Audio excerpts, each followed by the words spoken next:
So hello everybody, good evening and welcome to the Imposter Syndrome Workshop with Eucalyptus. My name is Brianna and I'm part of the WIT subcommittee this year. I would like to thank you all for joining us today and we're very excited to bring you this event. Before we begin, I would like to offer an acknowledgement of country and pronouns. Firstly, I would like to acknowledge the Gadigal and Gadigal people whose land UNSW resides on. And pay my respects to elders past, present and emerging. And pay my respects to any Aboriginal or Torres Strait Islander people here with us. Secondly, I just want to let you know that my preferred gender pronouns are she, her, and please share your own if you feel comfortable doing so. As housekeeping, please make sure that you filled in the ARC attendance form. We've linked the form in the Zoom chat, or you can access it by scanning the QR code up on the screen. So first, a little bit about our society. UNSW Women in Technology Society comprises of both women and men that advocates for emerging women within the tech industry. After being founded in 2016 and now having evolved into a growing platform of over 2.9 thousand students, we encompass a broad range of various disciplines and university stages. Our ultimate aim is to facilitate a smoother transition from university to professional life and cultivate empowered future leaders within the STEM sector. Today, we are lucky enough to be joined by Eucalyptus. I would like to introduce and thank our lovely representatives who took the time to join us today. Yundi, who is the senior software engineer, Carly, who's in the performance media lead, and finally Tayler, the Eucalyptus people experiences and HR coordinator. So without further ado, I will now hand over to Eucalyptus and they can get us started. Thank you so much, Brianna. Hello, everybody. Thank you so much for having us. We're really excited to be here and speak to you about something that I know all of us have experienced. In fact, I'm experiencing it right now. Carly and I were just talking before this about how we're really nervous. So go easy on us. I would just quickly intro us before we get into it. So I'm Tayler and I'm here with Carly and Yundi. We've been asked here today to talk to you guys about our experiences with imposter syndrome and how in our differing roles at Eucalyptus, that presents itself. I think it's really important to acknowledge as well that it shows up for a lot of people in different roles. It's not always just roles that might seem like high pressure jobs or anything like that. It can show up in any kind of way, no matter what you're doing, and even outside of work as well. But yeah, I'm really nervous and I know the girls are too, so let's kick right into it. For those of you who aren't familiar with the term imposter syndrome, basically it is the term used to describe the feelings of angst or doubt you might have about your abilities to fulfill a role or a responsibility, or to just basically execute what's expected of you. Carly actually told her mum about how she was going to be speaking on a panel and she got really excited and sent through a really, really helpful article, which I thought had some really awesome stuff in there. So I thought I would pull a few pieces out of that as well, which sums up imposter syndrome really well. Shout out to Carly's mum. Thanks, Carly's mum.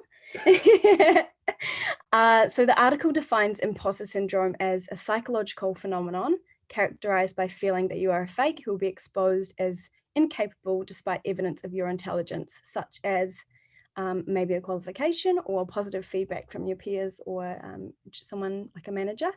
The article also outlines that common behaviors associated with imposter syndrome might include perfectionism, procrastination, comparison, also overcompensation, people pleasing, and something called diminishment, where you reject praise and stay out of the spotlight to avoid negative evaluation. If you are interested in reading the article, again, thanks Carly's mum, I can link it to you or share it with the organizers and pass it on. It has some really, really helpful tools on how to combat imposter syndrome when it arises. So I can link that for you as well. But before we go any further and get into the really juicy stuff, let's just do some quick intros. As I said before, I'm Tayler. I work at Eucalyptus with the girls as the HR coordinator, or more informally known as the head of vibe, and I take my role very seriously.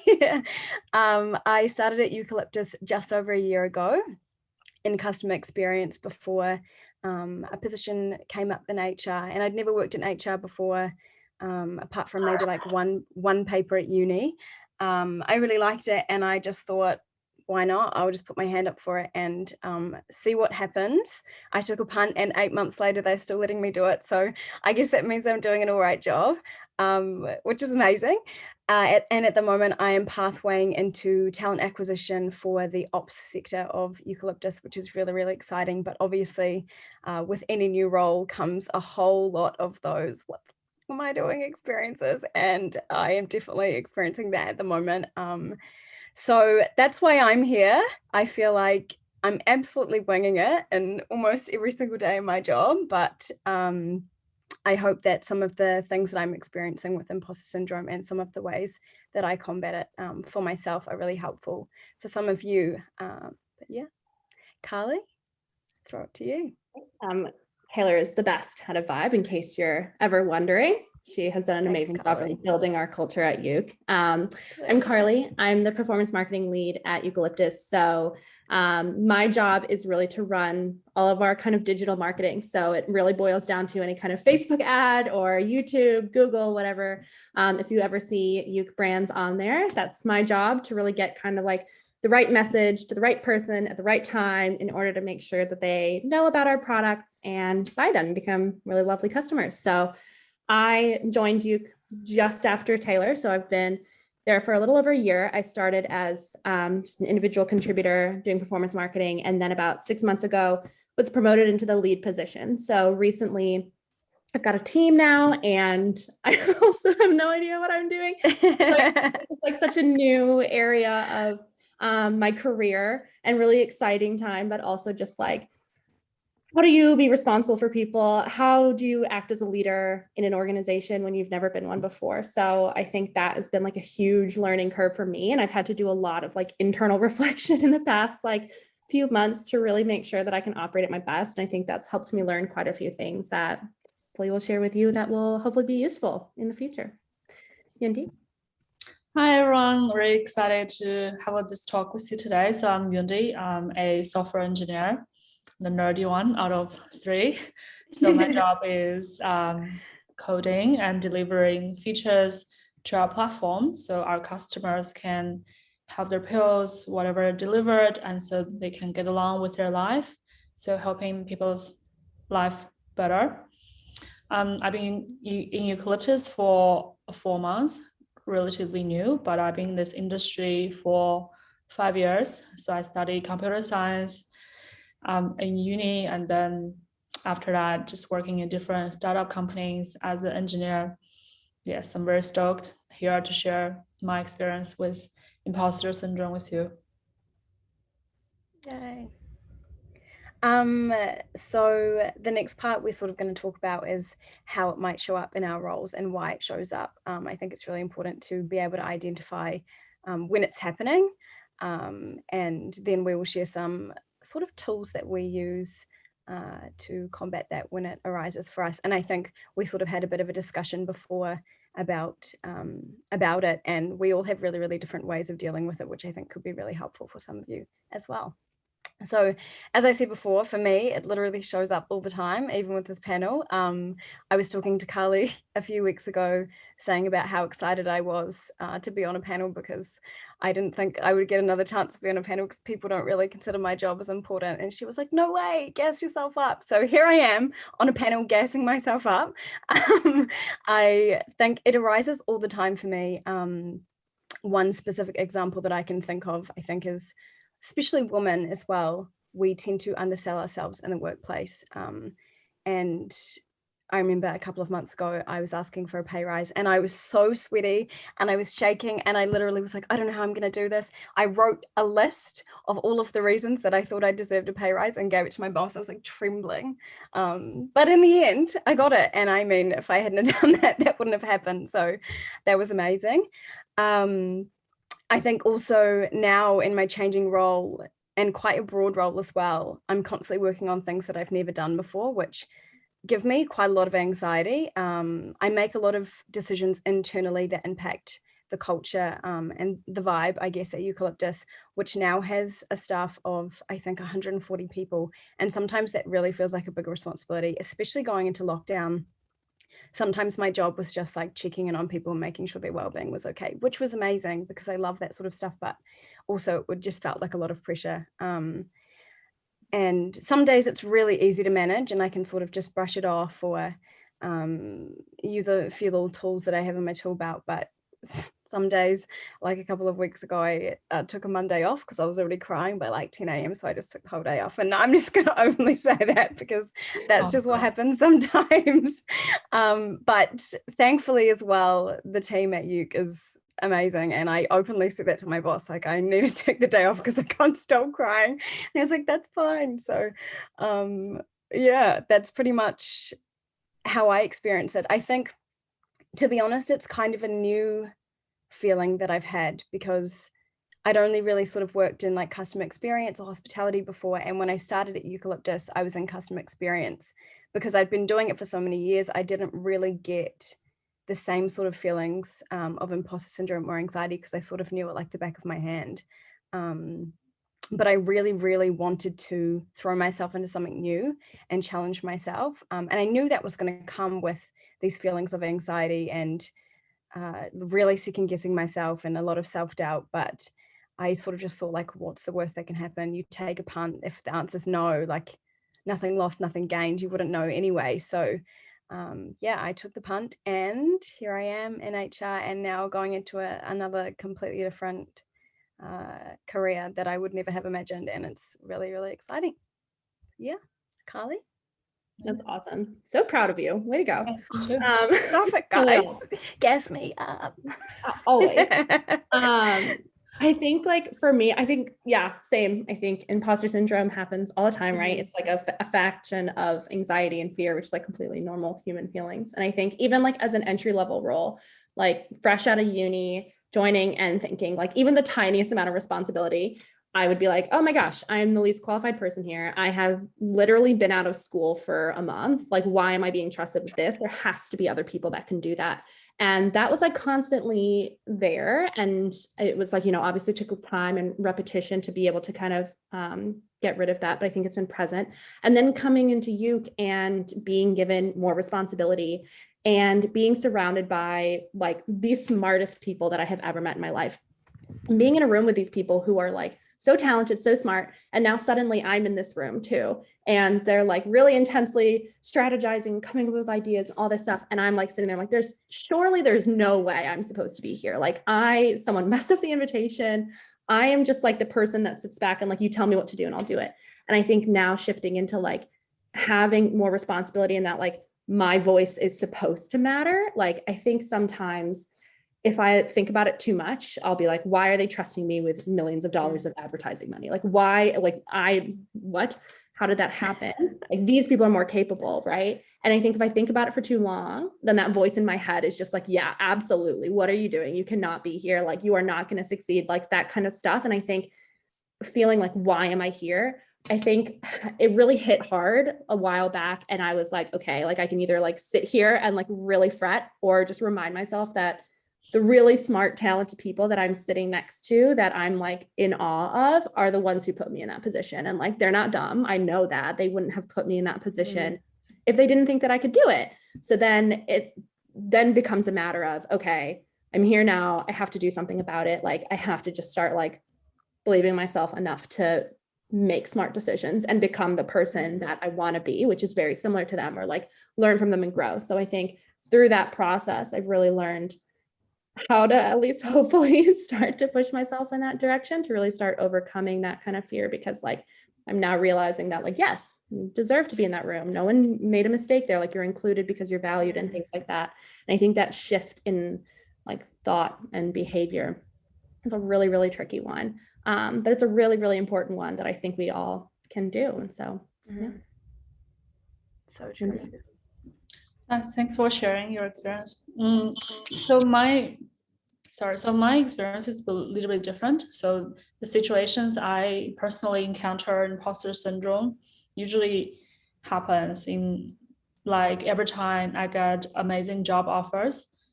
I'm very happy, and you know, I should be celebrating those moments every time a new job happens or job offers. But there's always a secretive voice in my mind that questioning that whether I'm hired because my professional skills or because I'm a diversity token, because it's really hard to hire women in a male-dominated industry. It's just a fact.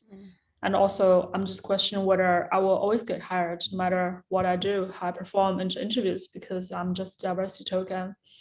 sounds really bad. And also the reason behind this is I personally, in my life, professional life, experienced a person in a work setting making comments on my new job, like, oh, you are the diversity hire, and plus sometimes, and the dangerous, the cruel part of this is some people were trying to use this to invalidate women of their skills, especially in a more male-dominated industry. They were trying to make you feel that you're only valued professionally because you're a gender, you're a woman, rather than your hard-earned skill set. And what's more for me, in the past and every now and then, I always overheard conversations in everyday scenario, particularly in recruiting world, and people making comments like, oh my God, it's so hard to hire female engineers, although we already lowered the bar for them. Now, in my mind, I'm questioning, am I hired because you lowered the bar? So I was hired? So which is, extremely, extremely invalidating to me, and raise my self-doubts, some and then deteriorating my self-esteem. That's very hard to build already as a minority in this industry. And also as a woman, as a minority, there's a higher chance I feel like I need to justify myself to other people, the reason I was hired compared to other person, maybe a guy. And because of this, every time I join a new company, a new team, or leading a new project or big team, I always force myself to work even harder to prove myself that I was hired, I was nominated, put in this big position because of my skills, of my capabilities, rather than my gender or personality. Since deeply I feel like I need to erase some of the uncertainty or doubt of like what other people think of me, and that I need a validation from other people to say I'm good enough, because there's a sense of disapproval in my heart that is imposed by myself or by what other people are trying to invalidate in me. And the second, and because of this, alongside is I always find myself overcompensating at work by doing my job well, but also trying to make other people appreciate me more, whether it's doing more work, whether it's forcing myself to be more funnier, be cooler, trying to impress people, say, hey, this is me, and I can do my job, and also I can do all other things. I must be so valuable. Please appreciate me. So just force myself to prove my own value and worth. Yeah, that's my personal experience of imposter syndrome. I think just following on what from Yundi said as well, I think, to be honest, we are quite lucky to work somewhere like Eucalyptus, where I really feel like people's individualities are really appreciated, and they have a really amazing way of harnessing different talents and your individual skill set or whatever, and turning it into something really amazing. And also being in such cool culture that people really celebrate your achievements, I think makes it really easy to I guess combat those feelings. And I understand that if you were in like the corporate world or something, it probably wouldn't be as easy to do that. When you have like Carly and Yundi sitting right here literally gassing me up 30 seconds before this chat, being like, you can do it, don't be nervous, like that's sort of the encouragement that you need. But also as well, Yundi, following on from what you said, so as I said before, my role up till now sort of has been like a head of vibe, or like in charge of the culture and having a whole lot of energy and being really happy all the time. But I'm the sort of person that really like, I feel things quite deeply and I can be quite sensitive. And I don't think that's a bad thing at all. I think girls quite often get a really bad rap. Even guys get a really bad rap for being, oh, she's too sensitive, or she feels too many emotions, or whatever. Screw that. That's honestly absolute BS. But it also caused a lot of pressure in my role, because I would feel like we were in lockdown and I felt literally the weight of the company for me keeping the vibe and the energy high, and like at the start of all the Zoom calls and everything like that. And it was so much pressure, and some days I honestly just couldn't hack it. And then I felt like a failure at my whole job because I didn't have energy, or I wasn't like being this ray of sunshine on everybody's screen when I was having a hard time. And that felt really, really hard at times. And so I think I felt imposter syndrome a lot there, because people were trusting me to do this job that I was like struggling to even do for myself. But yeah, just having really, really supportive colleagues and like a supportive network and stuff has been honestly incredible, which pathways us sort of into how we deal with it as individuals when it does arise. And I know for me, anytime I'm feeling anxious, I think it said it in the article from Carly's mum as well. What did you call it, Carly? A brag?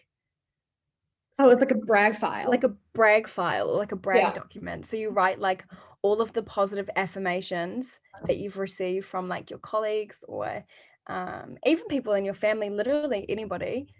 Document it, write it down, and when you're doubting yourself, go back to that document and be like, yeah, I did do a really good job on that, or like I have really helped improve the culture in that way, or I have really, you know, like anything little. Also as well, because we work at Eucalyptus, like Carly said before, everybody at Euc is like, I can't even explain to you how brilliant everybody there is. Like their brains, some of the smartest, most capable people you've ever met. And when they are telling you that you're doing a good job, you can't be like, well, no, I'm not, because they literally just wouldn't tell you if you would. So I think that's been really helpful for me, just leaning on those positive affirmations and words of encouragement from bosses or colleagues or anything like that. And I think as well, I pretty much my whole life I've been like quite a good communicator, and I understand that not everybody is, but I think that that's also what helps me get through a lot of the time when I am experiencing anxiety or I don't know what I'm doing. It's okay to ask. Like seriously, everybody was new at something and has been new at something. Do you think that like the CEO of a company just like comes down from the heavens and like falls into his CEO seat and just knows what he's doing? Because that's absolutely not what happens at all. I can almost guarantee you that like all of the people in the higher up positions at Eucalyptus, and not even the higher up ones, but just like every single person there experiences imposter syndrome, and we've all been new and we all know what it's like, and nobody's going to be annoyed at you for asking questions. Like it's totally fine. It's better to ask and to, you know, like then at least you know that what you're doing is right or not, and you don't have to sit there and wonder and second guess yourself all the time, which I probably would do a lot if I wasn't so open and like asking people for things that I need. Also, another thing that I come back to as well is just to remember that like nothing good, but really, really good and amazing things don't happen in your comfort zone. Like they just don't. When the magic happens, it's true.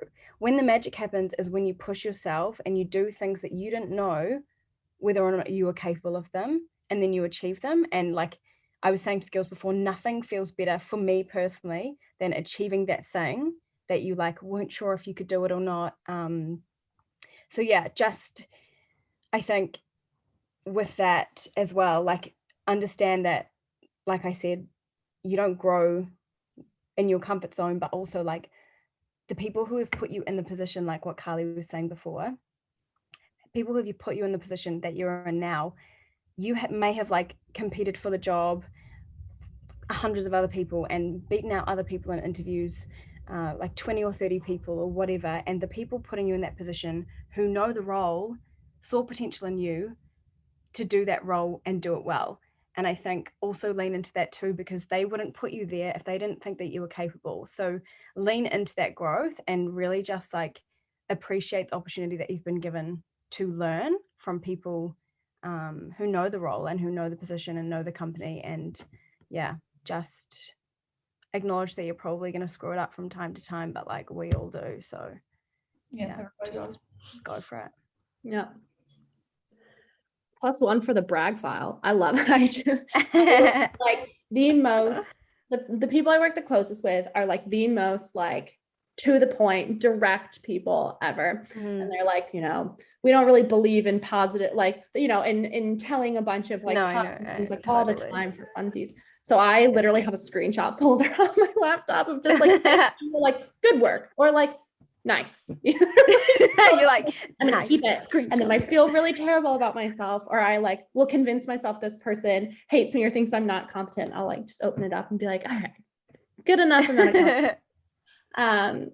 I think it's so similar. Like, I think my answer is very similar to what Tayler said of like, you just have to be open for growth. And like, I like to equate all of this as like, if you're going down a road and there's like a big chasm, right? You're at a cliff and you have to get to the other side in order to continue what you're doing. If you get to this challenge and this roadblock and you say, I'm not going to make it across. I'm not the right person to make it across. I don't think I can do it, whatever. Like, by nature, you will never, ever make it across, and you'll never find out what's down that road, and you will be stuck on your little portion of the road without ever progressing. Or you can try to jump and try to cross it. And one, you can make it across on like the first try and like that, well done. Or, you know, you could fall and you could fail. But when that happens, you'll be able to have the feedback and the hindsight to be like, oh, I should have taken a running start. I should have gotten closer. I should have built a bridge. I should have gotten whatever. And so like, I feel like every time you fail, if something doesn't, like every time you try something, it could succeed. If you fail, you're going to learn 3 to 5 different ways, or have so many new ideas on how you could have done it differently, how you'll do it better the next time. And I think it's just really all about every time that you take a step in your career, in your journey, whatever, that you're open to that kind of failure and that growth, and you're actually really hungry for it. Because failure isn't failure if you learn something from it. You can learn something from everything. B, people love working with people who are like keen on owning when something didn't happen and are willing to find things on being like, oh, this happened and didn't work, but here's what I think we should do next time. Like, people froth that. Like, you're going to be completely fine if that happens. I think the other thing is that I was really, really lucky in the beginning of my career to have an amazing female mentor who really took me under her wing and like taught me like how to basically navigate being in the workplace now, because I had no idea. And she told me a quote that she lives by, which is, get on board or get out of my way. I was like, that's really intense. Like, I don't want to steamroll people. I'm just here to like do that, like just hang out. And what I've learned is that it's not steamrolling, but it's the idea of like, if you have an idea or if you have a way forward, just go for it. Just like get it started and do it, instead of sitting around and being like, well, someone else can do this. And then it means like being open to change, or like, that doesn't mean you have to stay on the same course, or it doesn't mean you can't slow down or add more people to your cart or figure out what you need to do. But it means get on board for my idea. We're going to go ahead with it. And you can kind of like get on board, or just like, let me try this. I think it's very similar to my favorite UC value that we have, which is, if not you, then who? I think I say that to myself all the time. It's so cheesy. Like, I love a company motto. And it's the best, because when imposter syndrome is like, you can't, like, why would you do this? There are so many smart people in the room. If they didn't have this, like, they must have had this idea before. So there's a reason we didn't do it. There's a reason this isn't happening this way. You are not special.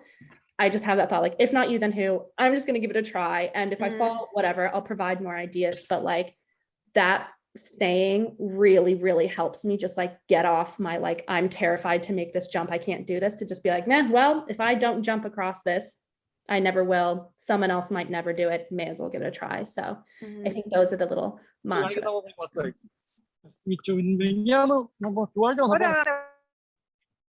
true. Nice. Thanks, Carly and Tayler. I really liked get on board or get out of the way. And good. It's so good. I love it because a lot of time it's a fear itself. It's not really the fact. So yeah, my ways of dealing imposter syndrome is, the first one is trying to separating your feelings from reality. Because a lot of time imposter syndrome is what you feel you're not good enough, you feel you can't do this, but actually that's not the truth. You are hired, you are trusted with other projects from other people.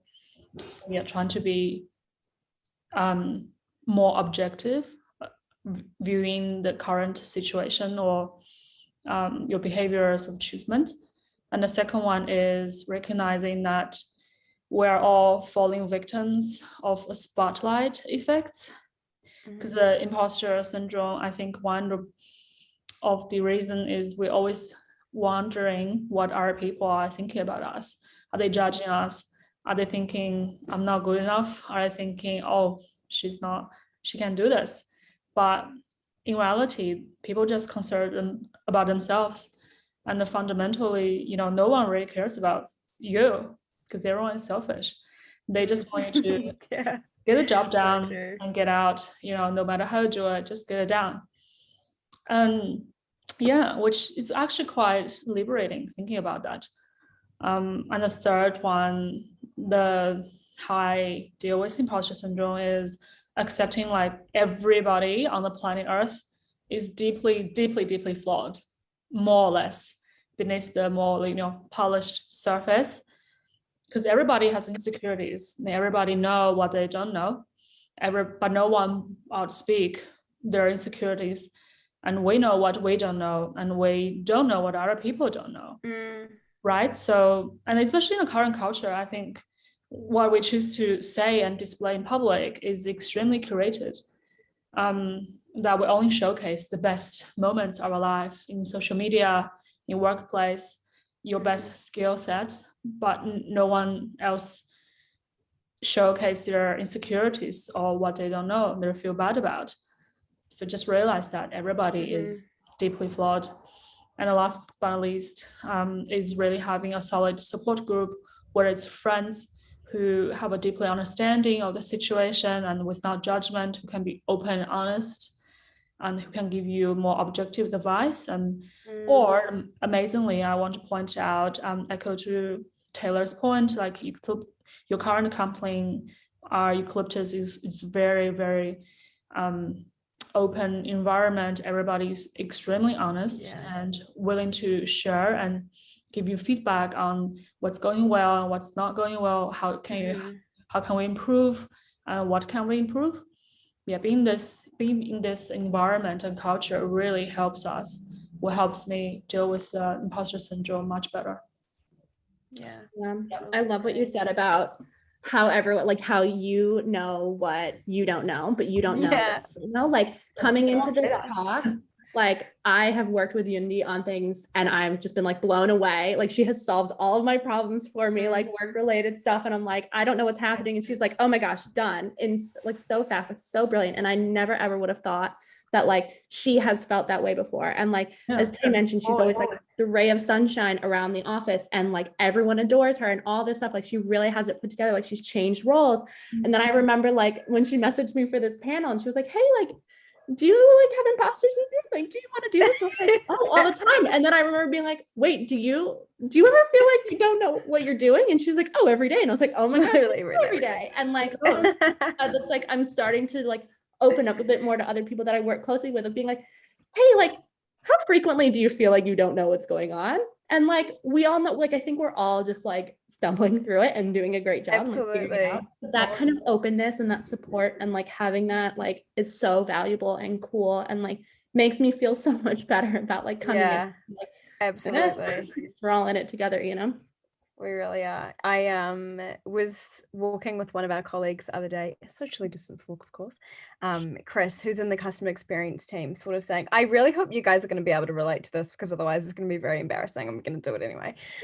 Was saying to him the other day about how I feel like my early 20s through, I'm nearly 26 and I know that's young, but I feel really old. And like when I looked at people when I was 18 or like 15 or 16 or whatever, and I looked at people my age, I was like, oh, I just can't wait to have my life all together like those 25-year-olds, like those people. And now I'm here and I'm like, no, for me to think that I was going to have my life together, because I absolutely don't. I'm winging it like 98% of the time. I don't know what I'm doing.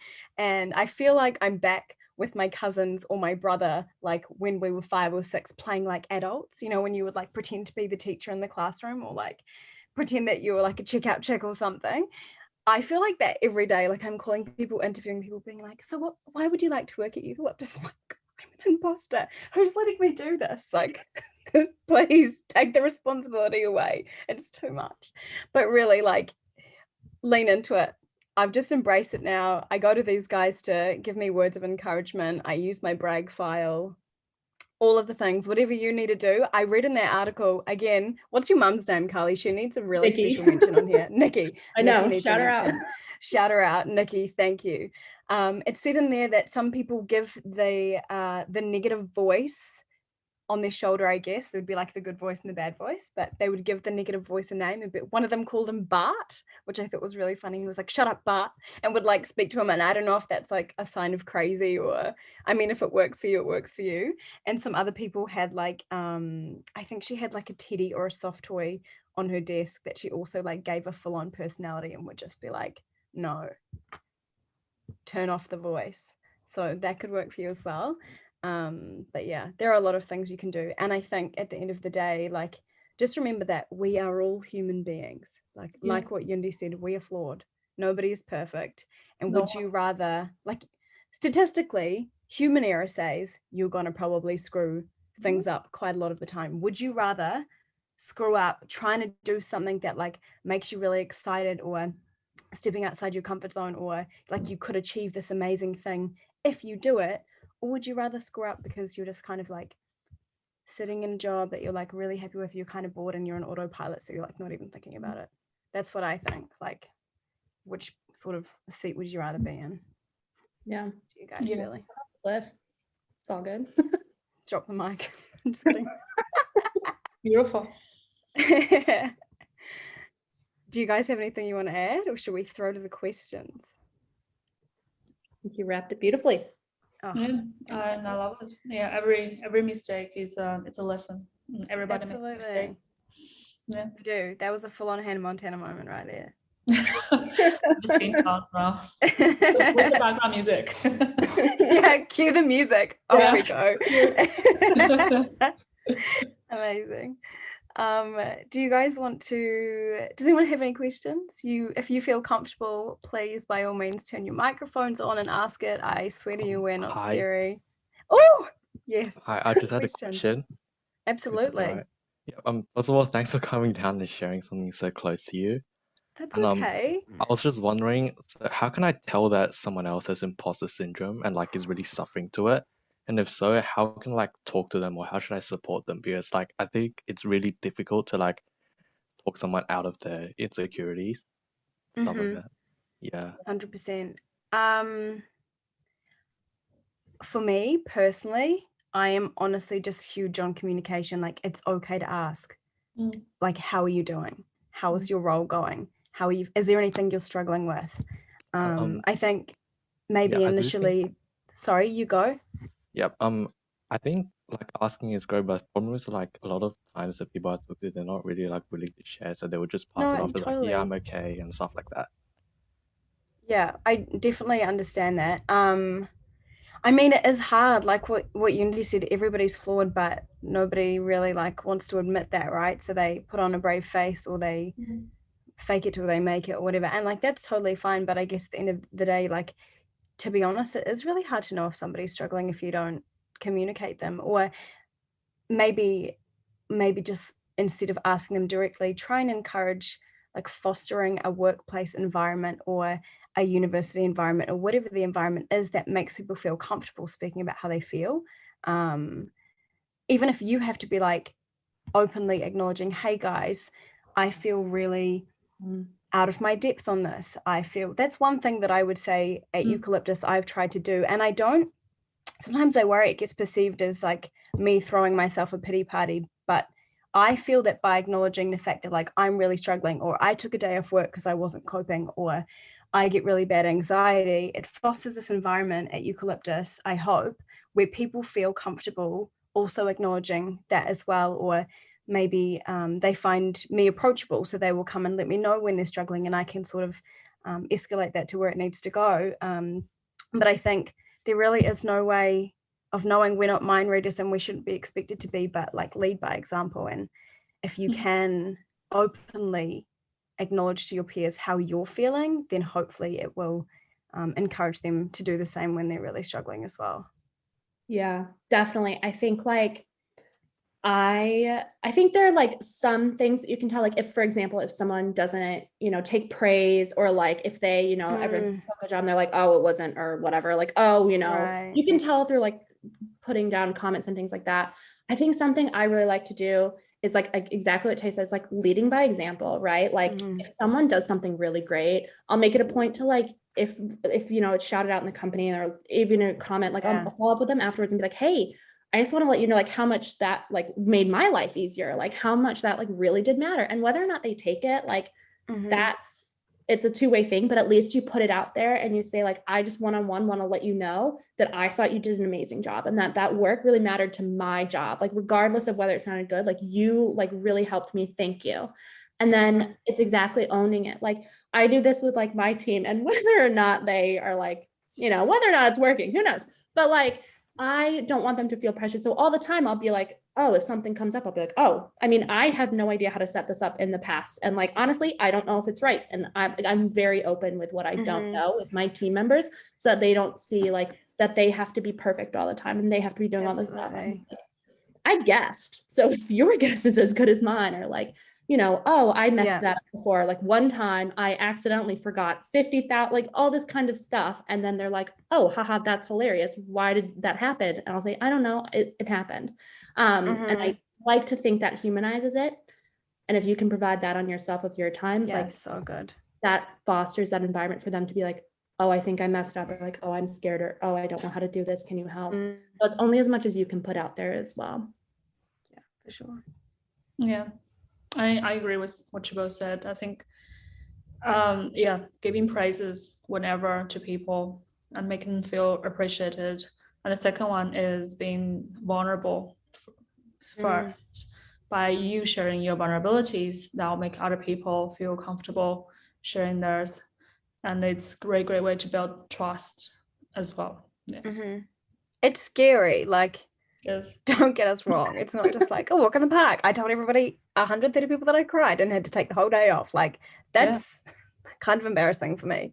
But also like, if we're all feeling that way at some point, if you are willing to acknowledge it and make other people feel like what they're going through is normal, like that's a really, really nice feeling to make everybody feel like they can relate, or like you're going through the same thing. What is that saying about camaraderie?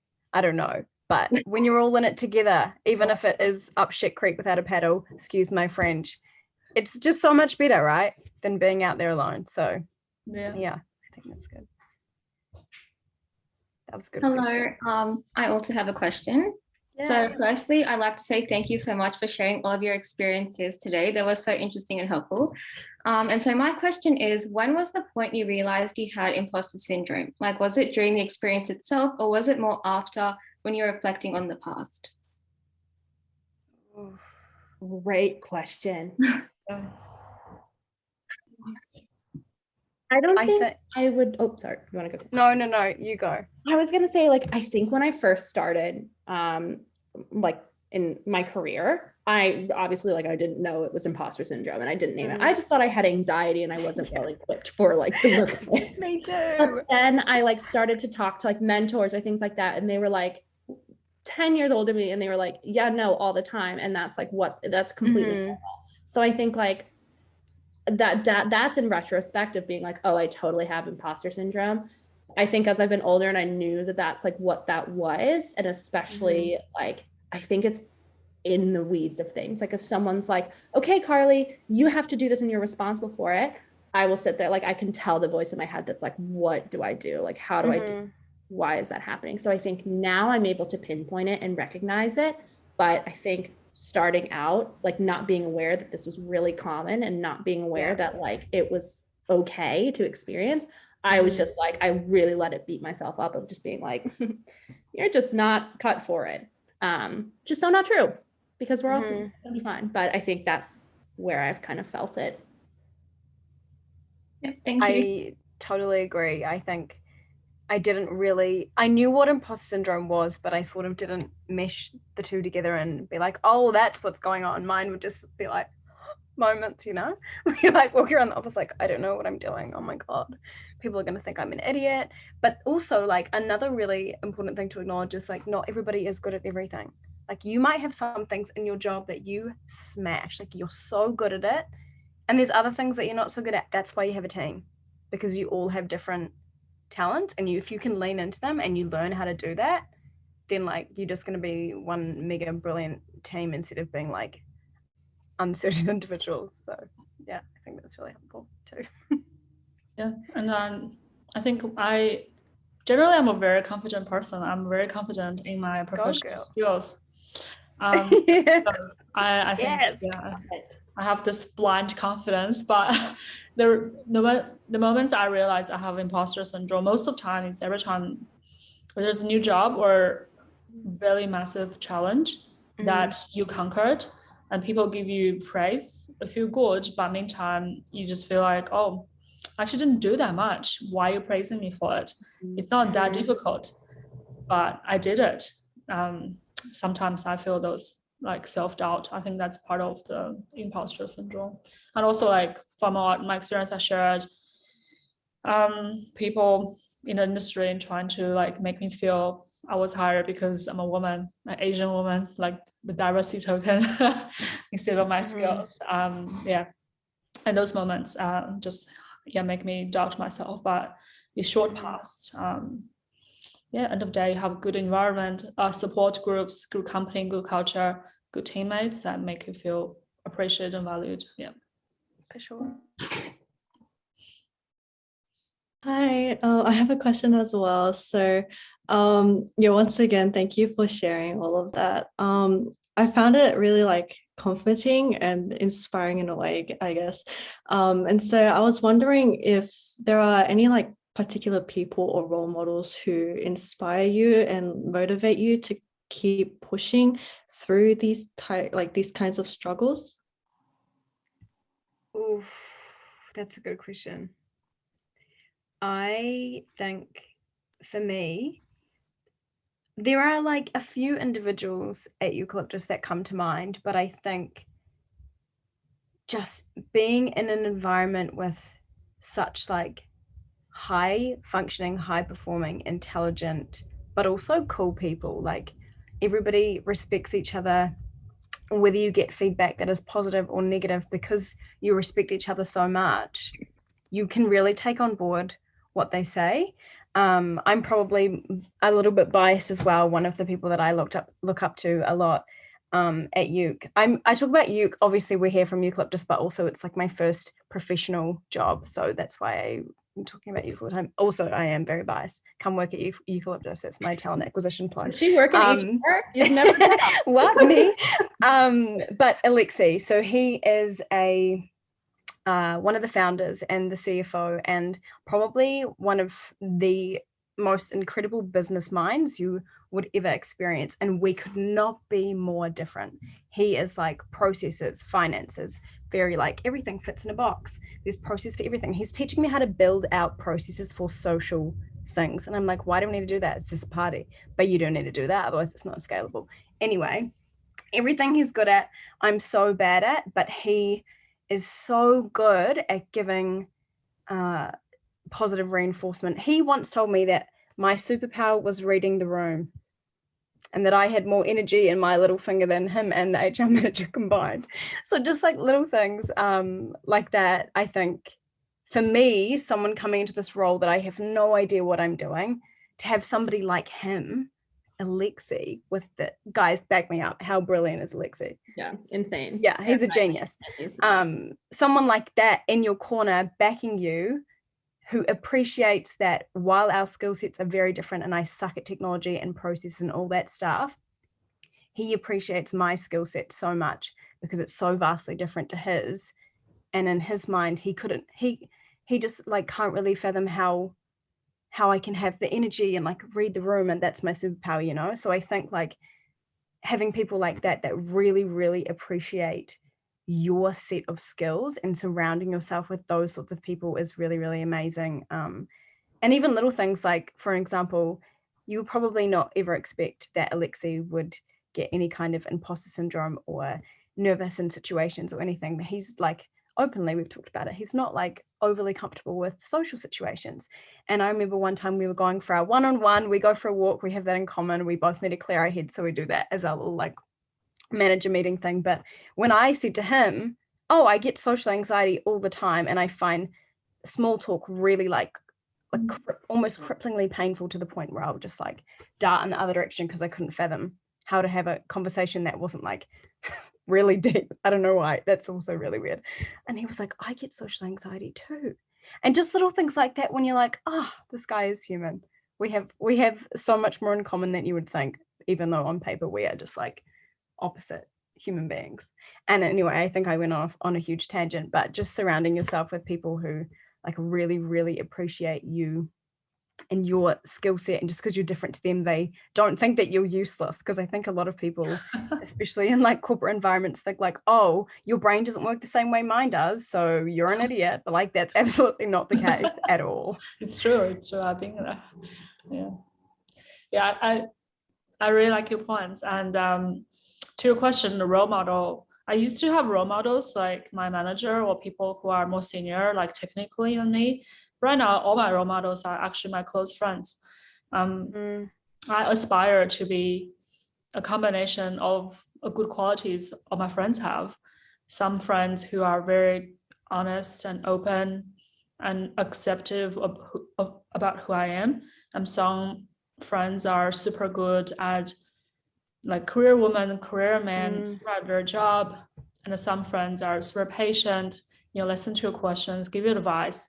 So it's more about, for me, it's really just how to be a better human being that I aspire to, because I can have heart-to-heart conversation with my friends, exposing the real, authentic self. Like have so many weaknesses, so many things I don't know. I have some screwed up thoughts I can never share with anyone but my friends, and they accept who I am and listen to me. That's all my role models. I aspire to be a combination of them. What about you, Kali? That's so nice. I think I mentioned this earlier, but in like my first job, I had a really great mentor, and it's hilarious because like I had this weird formalized idea in my head of like, you have to ask someone to be your mentor mentee. It literally, like, she was like the coolest girl in the office. We had a very similar background. She came from performance marketing. Everyone loved her. She was always doing something, always busy, really successful, was working in the part of the business I wanted to be in, and I wanted to do that. We had the same trajectory. And I remember like setting a meeting up with her, and we're like sitting in the room. She's the most casual person in the world. And I was like shaking, and I was like, will you be my mentor? And she was like, what? And I think about that now, like, she's just like, at the time, she's like this 28-year-old woman just like having a 2 p.m. meeting with this like fresh out of uni person who's like, will you mentor me? And like now thinking about it, exactly what you said, Tay, like when you're young, you're like, oh, they have it together. I'm imagining in a few years, I'm 28 and someone says this to me, like, what? What? And like, I'm so glad I asked that dumb question. Like, I'm so glad true. I asked that, because like, then we fostered this relationship, and then she knew it wasn't just like, we set up these formal mentor meetings, but she knew that I was in, like, I wanted to learn from her. So it was more than just like, oh, like, let me train you for work, or, oh, let me help you out. She knew that like when she had a tough conversation with her boss, she was like, oh, Carly wants to learn. Okay, let me pull her to coffee and I'll tell her how that conversation went and how I handled it, how I asked for a pay raise and how I applied for a new job and how I negotiated. And so that would be like my recommendation too, of like, just, I mean, I don't know, you don't have to ask them to be your mentor, but just like take that step. If you think someone is like similar in your career, like just reach out and they'll just be like, absolutely. Like they're so happy to help. And it's been the best like role model I could possibly have. Also during lockdown, I've gotten really into the Brene Brown podcasts. It is so cliche, but there's like a podcast called Dare to Lead, and I'm going to plug it. I listen to that and do my little after work walks. Really great for like figuring out how to be an employee or like in the workforce and be powerful. So those are my two. So good. Yeah, I also second. Oh, sorry. Oh, sorry. No, you should go first. I was going to say, I really agree with the asking somebody. It doesn't have to be a big formal thing, but to be a mentor. I've done the same thing, and I'd never worked in a startup before, and I had never had a big girl job. It's embarrassing. And I didn't know what I was doing, and I felt like I needed somebody to, I guess, like advise me on situations. I didn't know anyone. I moved to Sydney, so I literally had no one outside of Eucalyptus. That wasn't a conflict of interest, I guess, not really. But yeah, I asked him, and he said yes, and he's given me some of the best advice ever. So I also second that. Ask somebody who you really like aspire to be like, or somebody who you think is like has really knowledgeable information or nuggets of wisdom that they can share with you, and yeah, get them in your corner. Yep. So now, just conscious of time, I think we might just wrap up the Q&A session now, if that's okay with you guys. Of course. Yeah. Okay. awesome. So firstly, thank you so much for teaching us more about imposter syndrome and how we can deal with it. You guys were absolutely lovely, and I really resonated with all of your experiences. And like you all mentioned, a reminder of perspective really helps you overcome imposter syndrome. So I think I'll take that into consideration when I face imposter syndrome the next time. So just some admin, now that we've finished up today's event, thank you everyone for attending our WIT x Eucalyptus Presents Imposter Syndrome Workshop. And a special thanks to our representatives from Eucalyptus for hosting this event with us. We hope that has granted you all the chance to gain some valuable insights on imposter syndrome. The WIT team strives to produce high quality events, so we greatly appreciate any feedback from today's event. Please fill out our feedback form, linked to the Zoom chat, or by scanning the QR code up on the screen. And also, if you haven't filled out the attendance form, it's also up there too. So thank you again for joining us tonight, and have a great night.